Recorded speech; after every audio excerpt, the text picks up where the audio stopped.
Praise the lord. ఈరోజు దేవునికి వాగ్దానం. ప్రభువు నా ప్రక్క నిలిచి నన్ను బలపరిచిన.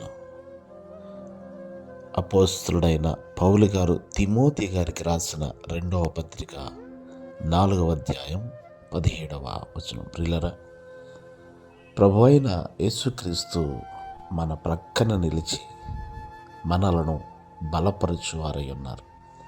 నిరాశలో, నిస్పృహలలో మనం ఉన్నప్పుడు, వేదనలో, కలవరములో మనం ఉన్నప్పుడు, శోధనలో మనం ఉన్నప్పుడు మన ప్రక్కన ఎవరు నిలవబడకపోవచ్చు, మనల్ని బలపరచకపోవచ్చు.